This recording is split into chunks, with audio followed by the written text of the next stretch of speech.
Bonjour à tous, ravi de vous retrouver dans Transversal, l'émission de l'Union régionale CFE-CGC PACA. Pour parler aujourd'hui d'un sujet qui vous concerne tous, changer de vie, changer de métier, se reconvertir. C'est un sujet qui est au cœur des préoccupations des salariés. On en parle aujourd'hui et le titre de notre émission, changer d'activité, tous concernés. Mes invités sont avec moi pour en débattre et pour vous éclairer sur ce sujet.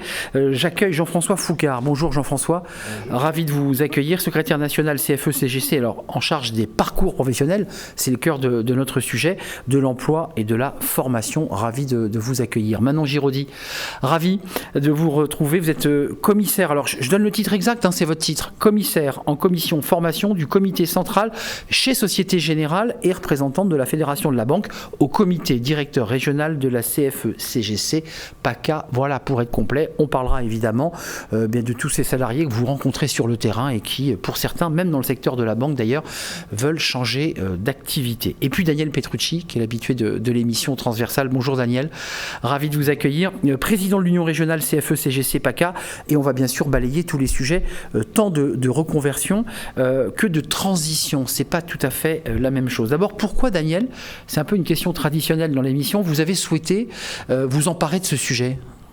Alors bonjour Arnaud, oui effectivement nous avons souhaité s'emparer de ce sujet parce que toutes les questions qui concernent la formation professionnelle ont un impact important sur l'évolution de la carrière donc des salariés et sur leur activité professionnelle, que ce soit la transition professionnelle, que ce soit la reconversion professionnelle. D'ailleurs les statistiques l'indiquent bien, puisqu'il est prouvé qu'aujourd'hui, les salariés changent de métier à peu près 3 à 5 fois dans leur carrière, et même beaucoup plus pour les plus jeunes.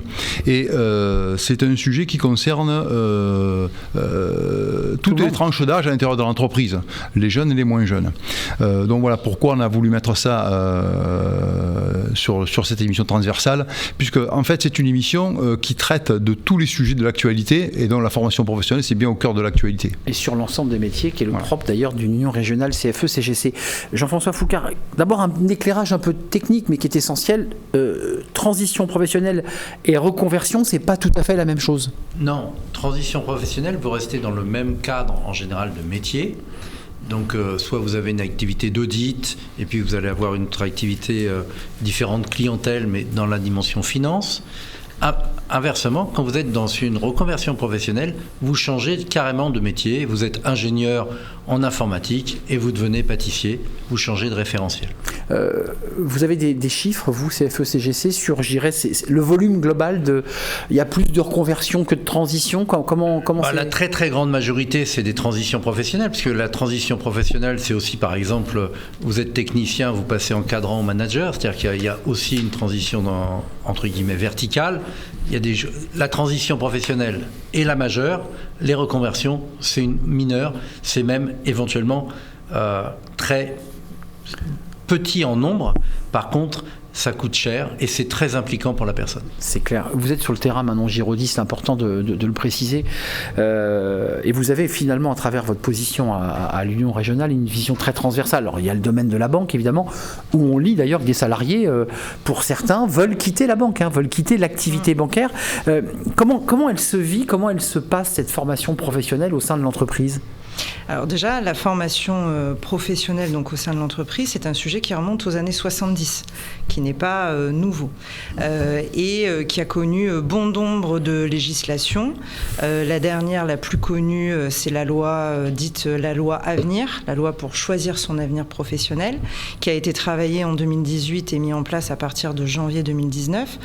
Le but de tout ça, c'est de coller au plus près aux mutations du monde du travail, qu'on connaît tous et toutes. Et du coup, effectivement, comme le disaient mes collègues, effectivement, ça touche absolument tout le monde au sein de l'entreprise, puisque parfois, on a besoin de se former pour se maintenir dans l'emploi, mais parfois, on va avoir également besoin de se former pour changer et s'adapter, du coup, au monde du travail. Ce qui m'amène à la question que je vais poser à Jean-François Foucard. Il y a des reconversions que l'on souhaite. Il y a des salariés qui disent « je change d'air ». On évoquait ce cadre devenu boulanger. Quelque part, il l'a choisi, il a construit sa formation. Et puis, il y a des transitions ou des reconversions qu'on subit. On n'a pas le choix.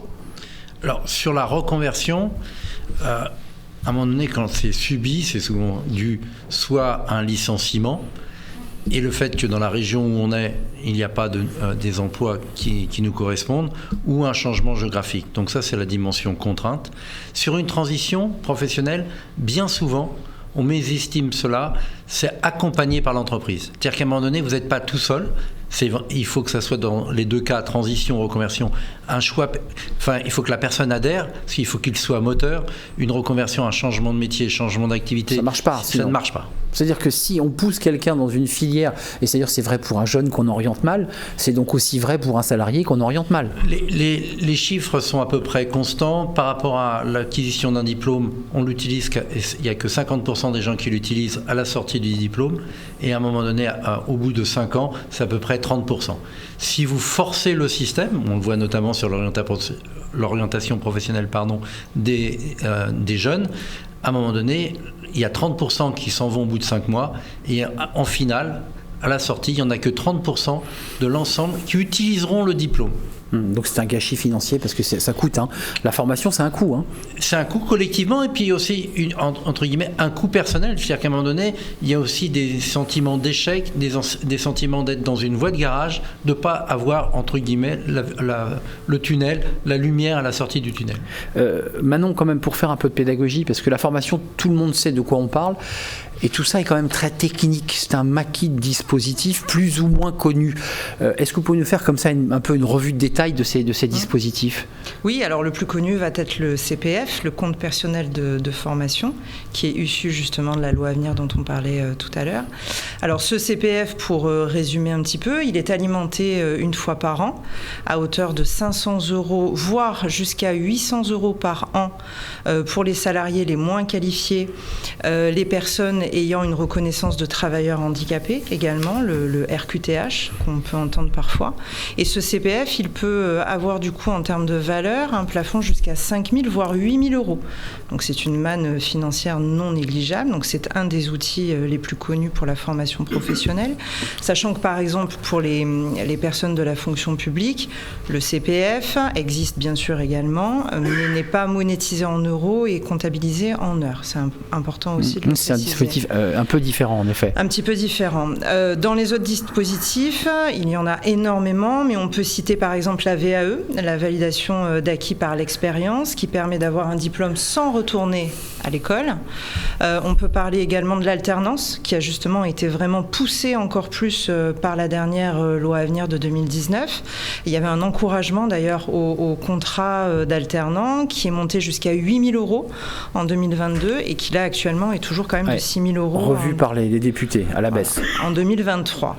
Donc ça fait partie des dispositifs. Et puis il y a également toute une partie par exemple pour se prémunir de la désinsertion professionnelle pour des personnes qui, de par leur état de santé, ne peuvent pas en fait reprendre le métier qu'ils occupaient avant. Et donc là, par la voie des CPAM et de la CNAM, donc la Caisse nationale d'assurance maladie et les caisses primaires d'assurance maladie, il y a également différents dispositifs qui existent, notamment des bilans de compétences qui peuvent être mis en place pour justement aider. Donc c'est vraiment un panel très très large et encore là je n'en ai cité que quelques-uns qui peuvent être mobilisés dans le cadre de ces formations. On va parler du terrain parce que ce qui est intéressant c'est qu'en étant PACA il y a beaucoup d'entreprises du tertiaire mais aussi du secondaire. Mais mettons les pieds dans le plat, les salariés l'utilisent, on a des chiffres sur leur utilisation du CPF, ça fonctionne ou pas Jean-François, vous qui avez une vue un peu panoramique, est-ce qu'on utilise bien son CPF aujourd'hui? Alors en volume ça a explosé puisque on est monté jusqu'à 3 milliards de dépenses par année et on est sur une tranche à peu près de 2 milliards puisque le gouvernement via France Compétences a mis des règles pour limiter la consommation. Après la question aujourd'hui c'est qu'est-ce que ça produit dans le parcours professionnel? Est-ce que c'est un plus? Alors le tête de gondole est toujours le permis de conduire. C'est la tête de gondole. Après, on a le CACES, on a les permis qui, entre guillemets, le certificat qui permet de conduire les chariots, élévateurs et autres dans les centres de stockage, voilà. Amazon et consorts. Donc, c'est pas forcément inutile, mais aussi, on sait qu'il y a deux dérives. Il y a une dérive pour certaines entreprises ou secteurs qui utilisent le CPF des salariés pour financer des formations obligatoires, et inversement, il y a d'autres entreprise de formation qui l'utilise pour pouvoir, entre guillemets, récupérer de l'argent, alors que les formations sont d'un niveau très très pauvre en pédagogie et en avenir professionnel. Donc il y a un vrai travail aussi de tableau de bord et de suivi des effets de ces formations. Il ne suffit pas de les faire, mais il faut savoir ce qu'elles produisent.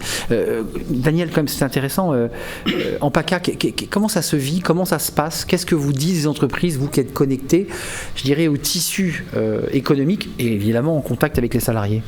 Alors, ce qu'on ressent, en tout cas les retours que nous avons, c'est qu'on a vraiment le sentiment que les salariés, depuis le Covid en fait, ont envie de reprendre un petit peu en main leur vie professionnelle. Je dis ça pourquoi? Parce depuis le choc du Covid, vous voulez dire, c'est-à-dire depuis la prise de conscience Covid. Oui, la prise de conscience Covid, où il y a eu beaucoup de changements, beaucoup d'évolutions. Ce qu'on remarque, c'est que les salariés nous appellent en nous disant, voilà, j'ai un nouveau projet. Comment je peux faire pour présenter mon projet? Comment ça se passe? Est-ce que vous pouvez m'aider? Et bon, donc on les reçoit, on leur explique comment ça se passe et on les invite à prendre contact avec un organisme qui s'appelle Transition Pro.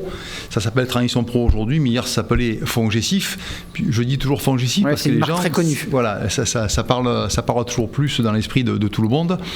Et donc on sent qu'ils ont une envie de faire autre chose, quelque chose qui leur correspond peut-être mieux aussi. Et parmi les salariés cadres et de l'encadrement, il y en a, lorsqu'on discute avec eux, qui nous disent clairement que même si au début ils vont gagner un petit peu moins bien leur vie, eh bien tant pis, mais ils ont envie de faire autre chose, ils ont vraiment cette volonté de changement. Vous avez entendu Daniel Jean-François, votre collègue secrétaire national, qui nous dit attention parce qu'il y a parfois des aspirations au changement, puis au bout de 5 ans, on est parti, puis finalement ça fait pouf, ça fait pchit, comme dirait quelqu'un de connu, non? Oui, c'est vrai qu'on a aussi des cas comme ça. C'est pour cette raison quelquefois, alors selon les entreprises, selon dans quelles entreprises les salariés travaillent, ils prennent des congés sabbatiques. Et ils essaient de regarder si leur projet va pouvoir aboutir, si ça se tient. Ils se donnent un peu de temps pour voir si c'est... Mais lorsqu'ils sont reçus en principe, notamment en transition pro, leurs dossiers sont étudiés pour regarder si vraiment il y a... si ça tient la solidité. Voilà. Un mot sur l'impact social, parce qu'on est au cœur d'un sujet. Là, on évoquait les formations, c'est 3 milliards, c'est très macro. Mais il y a aussi un impact social sur l'individu. Quand il change de métier... il change d'image aussi. Je vais juste rebondir pour éclairer. À un moment donné, quand vous êtes salarié, vous allez sur Transition Pro, pour en général retrouver une formation pour pouvoir avoir une activité salariée. Et si vous voulez créer votre entreprise, en fait, avec la loi de 2018, en fait, les gens démissionnent et vont à Pôle emploi, parce que personne ne le sait vraiment, mais le plus grand incubateur de France des entreprises, c'est Pôle emploi. C'est vrai. C'est 6000 entreprises par an. Et la durée de vie à 5 ans est de 70%. C'est le meilleur incubateur. Donc plus long que les durées des salariés qui parfois se sont trompés de voie. Donc, alors pour venir au niveau, quand vous faites une reconversion... Ouais, l'impact. En fait, il y a 2 types d'impact. Il y a un impact par rapport au métier, parce que votre référentiel change. Et puis, donc, vos repères changent, ça c'est un premier point. Et vous étiez éventuellement le référent et vous recommencez un métier. Donc, vous êtes, entre guillemets, vous repartez à zéro. À zéro. Ouais. Et deuxièmement, il y a un regard sociétal, parce qu'en France, on se définit par rapport au métier. Et dans les yeux des gens, c'est pas pareil si vous dites je suis directeur financier ou juste boulanger. À un moment donné, dans les référentiels, il n'y a pas le même argent, il n'y a pas le même cursus. Métier manuel. Il y a tout un environnement qui fait que le regard des autres est quand même très influencé par votre métier, ce que vous annoncez. Donc vous nous dites, Jean-François, qu'il y a l'enjeu de la formation, des reconversions subies, on l'évoquait, mais il faut bien réfléchir aussi à l'impact et au regard de l'autre. Ça change la vie en fait. Ça change la vie. Déjà, la première chose, quand vous êtes un expert et vous changez d'activité, vous aviez l'habitude que tout le monde se dirige vers vous et à un moment donné, personne ne se dirige vers vous. C'est-à-dire qu'à un moment donné, il faut recommencer. Il y a une étape. Alors ça, après, la vitesse d'apprentissage dépend de chacun, mais il y a bien une transition et il faut refaire ce passage-là. Et deuxième sujet, c'est que éventuellement, vous aviez un niveau de rémunération. Et bien souvent, le niveau de rémunération baisse pour pouvoir être en capacité de demander. Après, il peut aller plus haut. Mais c'est important de le préciser parce qu'on nous a vendu un peu du rêve. On s'est dit, après tout, on fait une formation, puis c'est le monde merveilleux, on change de métier, tout va bien. Vous nous dites, c'est pas aussi simple. En fait, ce qui est important dans la formation tout au long de la vie, et d'ailleurs on le voit bien aujourd'hui avec notamment les jeunes, ce qui les intéresse, c'est d'avoir une activité qui a du sens pour eux. Et non pas forcément collé uniquement à la rémunération. Mais justement, ça fait écho, Manon Giraudy et Daniel Petrucci, le sens, parce que ça, c'est l'enjeu du travail que vous faites au quotidien. Vous les croisez, ces salariés. Ils cherchent quoi quand ils vous expliquent qu'ils veulent se reconvertir? Parce que ça va loin, en fait. C'est très sociologique. Ils veulent quoi? Changer de vie, retrouver de la liberté? Ils veulent apprendre autre chose? Ça peut être toutes ces raisons-là. Ça peut être... une seule raison ou une multitude de raisons, et c'est vrai qu'on a vu depuis la crise du Covid une accélération à ce niveau-là. Après, voilà, je rejoins complètement Jean-François et Daniel, ça touche vraiment tout le monde. Et Centre Info, qui est quand même un organisme réputé, dans son dernier baromètre qui date de janvier 2023, faisait état qu'il y avait du coup, je vérifie quand même, 21% des actifs qui étaient en cours de reconversion, et que sur les 79% restants, 34% y songeaient dans les années à venir. Ça veut réellement dire que, même si on a vu une accélération depuis la crise du Covid, ce n'est pas un épiphénomène, c'est vraiment une lame de fond sur ce sujet dont on se rend compte dans toutes les entreprises. Juste un petit mot, comment vous l'expliquez, vous qui avez un regard très panoramique à la fois sur cette région et sur l'histoire du syndicalisme, pourquoi les salariés ont cette espèce de tentation de Venise? Vous vous rappelez, c'était un livre d'Alain Juppé, c'était il y a très longtemps. Oui, moi ce que je dirais, puisque effectivement, Jean-François l'a dit, il y a une moindre rémunération souvent, mais quand vous discutez de ça avec les salariés, que vous leur dites, d'abord, si on refait un peu la genèse, il faut quand même se rappeler que pendant, je crois que c'est le premier quinquennat d'Emmanuel Macron, ils ont également tout fait pour dire aux gens, créez votre entreprise, montez votre entreprise. Voilà, donc on a poussé aussi les gens vers ce... Devenez indépendant ou créez votre boîte. Voilà, créez votre boîte. Bon, alors effectivement, il y en a beaucoup qui reviennent là-dessus. Il y a eu un épisode de Covid, c'est vrai. Et aujourd'hui, pourquoi? Eh bien parce que les gens, ils se disent finalement, même si j'ai un peu moins de rémunération, je vais essayer de privilégier peut-être un peu plus la qualité de vie. Clairement. Voilà, et faire en sorte qu'il y ait un meilleur équilibre entre la vie professionnelle et la vie privée. C'est comme ça un petit peu qu'on le ressent, nous. Jean-François Foucard, un mot quand même, un focus sur la rémunération, parce que là aussi, cette émission sert aussi à faire de la pédagogie. Il y a des salariés, il y a des élus qui nous regardent et qui eux aussi rêvent de changer de métier, ou savent que leur métier va disparaître, ils vont devoir se reconvertir. Il ne faut pas les faire rêver, parce que la rémunération, elle, au-delà de l'image, elle a une incidence sur les prêts qu'on a contractés, sur le niveau de vie qu'on avait auparavant. Ça change la vie, là aussi. Alors, oui et non. C'est-à-dire qu'en fait, en France, on a quand même un éventail de rémunération excessivement faible, parce que du premier décile au 9e décile, donc 90% de la population est à moins de 3 SMIC. Donc à un moment donné, c'est une rémunération très très resserrée. Il y en a même 85% qui sont moins de 2 SMIC. Donc de toute façon, c'est très très resserré. Donc le fait de partir, éventuellement vous perdrez si vous êtes un cadre sup, mais bon, tout le monde n'est pas cadre sup. Donc dans la grande majorité des cas, les gens vont perdre. Mais s'ils perdent, c'est parce qu'ils ont un projet de vie. Éventuellement, ils vont s'en aller aussi en province, dans un endroit qui leur plaît mieux. Il peut y avoir d'autres avantages. Donc, à un moment donné, ça s'équilibre. Et aujourd'hui, vraiment, ce qui ressort, c'est quand même l'argent ne devient plus le moteur, même dans des écoles d'ingénieurs. À l'heure actuelle, s'il y a des gens qui choisissent, ils préfèrent avoir moins de rémunération, mais quelque chose qui leur plaît mieux. C'est nouveau. C'est d'ailleurs les recruteurs, et je finirai là-dessus, à un moment donné, les DRH s'arrachent les cheveux, parce que quand vous leur parlez carrière, il y en a qui disent non mais ça m'intéresse pas, c'est super mais ça m'intéresse pas. On lit même d'ailleurs qu'une partie de ces jeunes, je pense à HEC qui avait fait des discours, ces jeunes étudiants qui avaient fait des discours retentissants à la sortie de l'école en disant qu'ils ne voulaient pas rentrer dans les grandes entreprises. Puis il y a beaucoup de jeunes qui disent aujourd'hui je ne veux pas être manager, c'est-à-dire je ne veux même pas diriger. Enfin, vous le vivez ça chez les syndicalistes ou pas ça? Alors en fait le discours est un peu différent. À l'heure actuelle, tout le monde veut venir manager, globalement. Mais à bout de 2-3 ans, ils veulent tous en partir. Ils veulent tous en partir. Parce qu'en fait, toutes les contraintes de l'entreprise, entre guillemets, arrivent sur les pieds du manager. La pression est très forte. Il se débrouille tout seul, que ça soit sur les normes environnementales, que ça soit sur tout ce qui est problème d'égalité, sur les... et l'organisation du travail, tout simplement. Tout vient sur eux. Manon Giraudy, comment vous l'expliquez? Alors, je parle aussi à deux élus de la banque, où on voit aussi chez les salariés de la banque la tentation de pouvoir quitter l'activité. On le voit à travers des sondages qui ont pu être menés par le SNB. On voit que les salariés disent est-ce que vous avez envie de rester? Beaucoup disent non, j'ai envie de partir. Qu'est-ce qui se passe?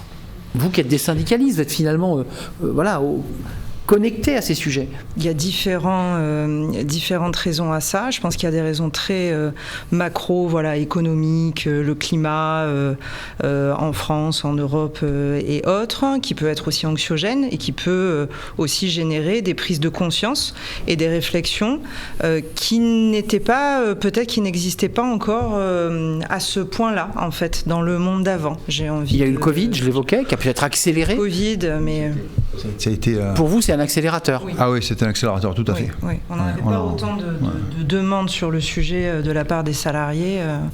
Avant de nous quitter, il nous reste peu de temps, mais un peu de pédagogie quand même. Vous êtes des syndicats, vous connaissez cette formation. Pour le salarié qui voit la formation de l'extérieur, il a l'impression qu'il est un peu au pied de l'Himalaya. Alors il a évidemment son CPF, il ne sait pas trop comment faire. Est-ce que c'est une porte utile que de pousser celle de la CFE-CGC pour aller chercher de l'information, des renseignements, des conseils utiles? Est-ce que c'est important, ça, de le dire?